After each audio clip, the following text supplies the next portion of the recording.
let's move on to 𝘓𝘗𝘷𝘪𝘷𝘦, who promised that he won't take as much, the Assistant Commissioner of Police from Malta. Thank you. Thank you. Good morning to everyone, and thank you to the organizers for inviting me to this conference.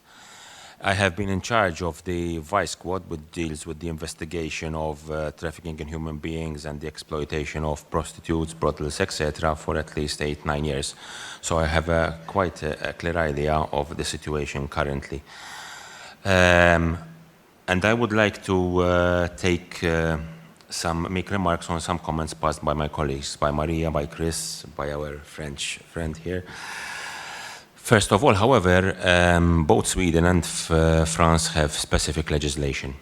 I am here representing the Malta Police Force, so I will not be commenting on whether I agree that the buying of sex should be criminalized or otherwise. That is my personal opinion, and I'm here. What I am sure and I'm happy about is seeing so many chairs that are not empty, for the very simple reason that prostitutes are victims of crime. Very sensitive, very fragile victims of crime, and they need all the support they can get. And all of you here, I'm sure that they have that in their heart. So that is very important for me, even if I come from law enforcement. You may say that as law enforcement, we provide punishment, we investigate, we arraign people in court and charge them. Actually, as regards the local scenario, I have seen a shift from prostitution in the streets, and Christian, my friend here and colleague, Swedish colleague, quite clearly pointed it out that, and even in Sweden I believe that's what happened, we have, thanks to technology unfortunately, we have seen a shift from prostitution, obviously women and young ladies being exploited at street level physically, to the internet, to the web. Unfortunately, investigating, identifying not actually the women and men who are offering the service, possibly under threats, fear of violence, extortion, and because perhaps they have no other alternative, they are desperate.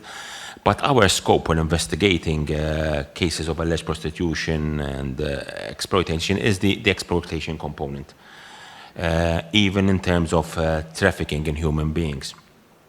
So identifying the perpetrators behind the webcams and the messages on the various social media platforms that cater for, unfortunately, these types of services, it's very difficult, primarily because many of the service providers are not based locally but are based in countries even outside the EU, and getting information from such sources becomes complex.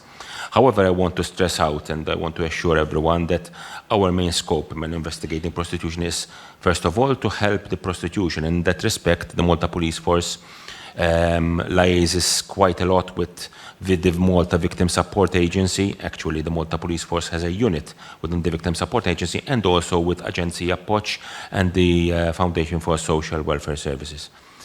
Our main priority is to assist the victims of crime, in this case of being exploited in prostitution and trafficked. Unfortunately, Maria, in her opening remarks, mentioned a very important factor: trust. Why I'm going to refer to the question of trust. Even Chris mentioned trust. So unfortunately, in our investigations, it is very important that the victims of the crime itself, that is the women being exploited in prostitution and possibly other areas, even labor exploitation, have the reassurance or are ready to open up. It seems that even with the persons who are so close to them, they are not officers and they want to help them, it's very difficult for them to open up. And I can understand that it's not simple to open up, especially with the police. Unfortunately, there will always be that sense of mistrust with law enforcement officers across the globe. Hopefully one day that will stop, because it's very important for the police to investigate, to critically and positively investigate these serious and hideous offenses, and to identify the perpetrators, the pimp, the organized crime group behind these men and women that are being exploited, it's very important that information which is not available, you won't find it on the internet, you won't find it in a book, it has to be given by word of mouth by these victims, that these victims find the courage, hopefully assisted by NGOs, many of them present in this room.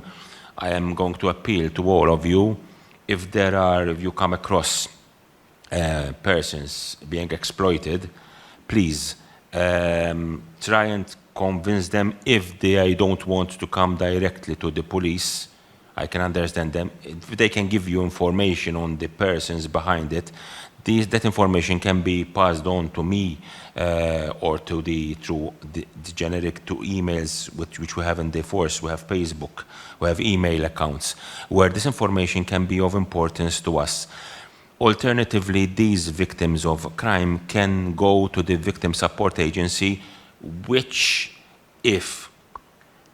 will provide additional support and assistance, but will never oblige in any way these victims to speak to the police. But at least if these victims don't want to speak to the police, and I respect their fear, unfortunately, perhaps one day that fear will fade away, at least we have information which we can build on cases which we would have already started, because the feedback and the input of these victims is very important. Another issue is that from recent investigations, there is also the foreign component. We have women, particularly women, coming from countries, not necessarily Europe, but also from South America. Normally they would come into the EU through Portugal or Spain, given language issues. And unfortunately, I would say unfortunately, thanks to Schengen, which has many benefits, but for law enforcement agencies, it's a bit of a nightmare. They would then be able to travel internally across the EU and actually would lose track.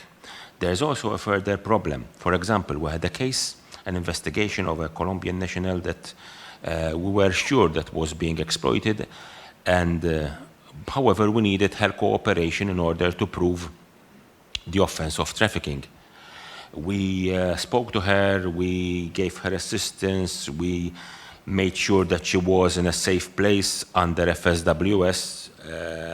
We gave her time, we tried all we could to convince her that it's in the best interest for her and others in her position to help us help her in terms of providing information that would lead us to a positive conclusion of that investigation. Unfortunately, she was adamant. She kept insisting that she only wanted to go back to her country. You have to see this in another context, because from information I have gathered, unfortunately, the persons, the organized crime groups behind them, which normally would also have branches or based in the countries of origin, and they would have contacts obviously in other European countries, they would threaten them with their family. And that is a very problematic scenario. If your family is in Malta, I can do a lot to assure you that I will protect your family. But if your family is located thousands of kilometers away, in countries where unfortunately there are reasons why police officers are not trusted. I'm not saying that all police officers may be corrupt, but in South American countries there have been instances where you cannot trust all police officers. And these victims, I cannot blame them. They will have to put away their family, their children probably. They would have left their country of origin because of economic issues and trying to earn a decent living so that they can send money back to their loved ones. And they get caught in this vicious circle of threats, of coercion, of fear, because I don't want to indulge further, but actually these people who come into the EU with a 90-day visa, actually they are afraid to, if they regularize their position, they can make the necessary payments in the country where they are staying and they can stay on. However, many of them end up going over that 90 period and they become illegal migrants. And so actually it's a very, very, very sad situation that they cannot actually and really go to the police. They are afraid to go to the police, to the law enforcement authorities, because when they check that they find that they are overstaying, and then the issue of sending them back to their country of origin kicks in. So they are afraid, and that helps these organized crime groups, which are found unfortunately everywhere across the globe, including in Europe, to exploit them even further. And that's a further problem. But I believe that the issue of trust and the, yes. What I wanted to conclude with is that the Malta Police Force has been doing and will keep on doing its utmost to assist victims of crime, which prostitutes are victims of crime, and focus primarily on the pimps and the organized crime groups which are exploiting them. That is our main prerogative. Thank you.